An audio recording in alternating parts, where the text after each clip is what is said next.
Hello, this is DC Hammer, and welcome to the DC Hammer Show. Today we do a deeper dive on religious persecution in the home of the Red Dragon, as persecution of all religious denominations continues in Communist China, as millions are persecuted through arrest, torture, and even death. So as today, China, as shown here in the ChinaNews.net, is celebrating the new lunar year. So last year was the year of the dog, and the year coming in is the year of the pig. So as many in Communist China, in the Red Dragon's lair, were celebrating by wearing red, having feasts, and enjoying the company of friends, people of faith, including Christians, as shown here in Relevant Magazine, are continuing to suffer persecution in China, and it's getting even worse. Church leaders and church members are continuing to be arrested, humiliated, put in jail, and disappeared. False charges are brought against the pastors and members of these churches. Kangaroo courts, sentences are passed down, and harsh treatment is commonly passed out.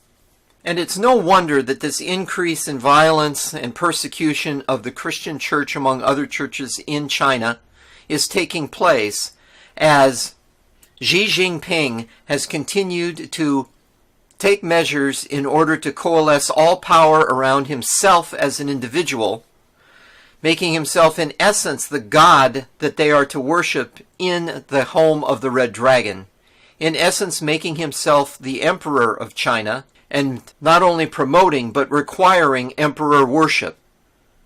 Back in 2014, over 1,800 churches were destroyed, their crosses removed, and their members dispersed. Since then, the Red Dragon's activity against people of faith has only increased, and even with many of the churches going underground and creating house churches to replace those brick and mortar churches that were destroyed, the persecution continues door to door. In order to keep their activities under the radar of the surveillance state that is Communist China, house churches are small units that typically move from one place to another, and great pains are taken in order to hide their activities from an ever-watchful police state. At the same time, though, as Xi continues to put the squeeze on people of faith, the Christian church is continuing to grow in substantial numbers in Communist China. If you go back 2 decades, 20 years ago, to the once applauded Falun Gong group, people that got together to practice yoga and nutrition, that group was persecuted as, again, the Red Dragon saw it as an attack on its own autonomy, on the devotion of the Chinese to anything other than the Communist Chinese Party. So this is an effort by the Red Dragon to not only deal with the fact of people having allegiance to something other than the Communist Chinese Party and the leader thereof, but also the symbolism of the entire process is something that they cannot abide as well. There are ways to support the Chinese of faith in Communist China through different organizations, including China Aid. The funding of human rights lawyers enables those who have been persecuted to protect themselves against the egregious conduct of the state.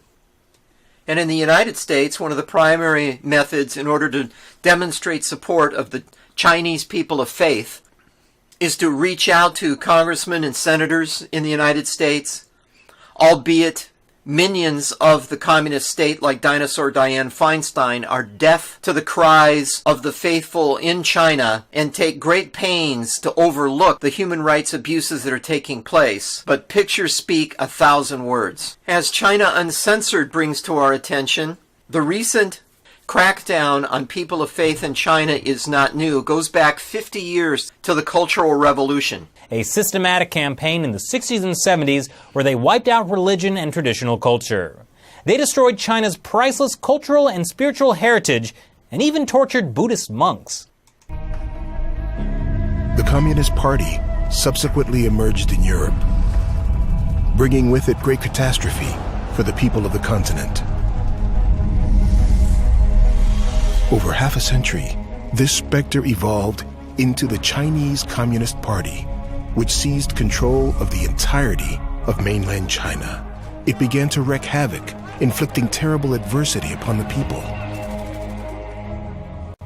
And again, the root cause of all this is not just the activities of a particular leader, a despot, a tyrant. A developer in Henan province who was hired by authorities to demolish one of these unregistered house churches felt he might have been authorized to bury 2 people alive who tried to stop it. The house church leader Li Jiangong and his wife Ding Cui-mei stepped in front of bulldozers to stop the demolition. According to China Aid, one of the crew said, "Bury them alive for me. I will be responsible for their lives." So the bulldozer knocked them in and buried them. Li was able to dig himself out, but Ding didn't survive. There's video of this, but it's pretty disturbing. You can watch it here if you want to feel terrible and angry. But look, if you think authorities would tolerate this kind of outrageous behavior, you'd be wrong. Authorities have already stepped in to pressure Li to not give details to the media. Because come on, there's no need to make people feel bad about the Communist Party as a whole. Really, this is only the problem of one single developer. What's that, Shelley?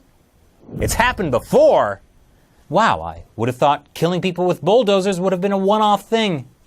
But more importantly, the Communist Party doesn't want the media to know how widespread and common their persecution of Christians has become. But wait, I'm sure there's we can look to the church outside of China to provide support. Why, Pope Francis has delivered a message to Chinese Catholics. He's telling them to show respect and loyalty to the communist regime. As the New American is pointing out, I think Pope Francis has his signals crossed here.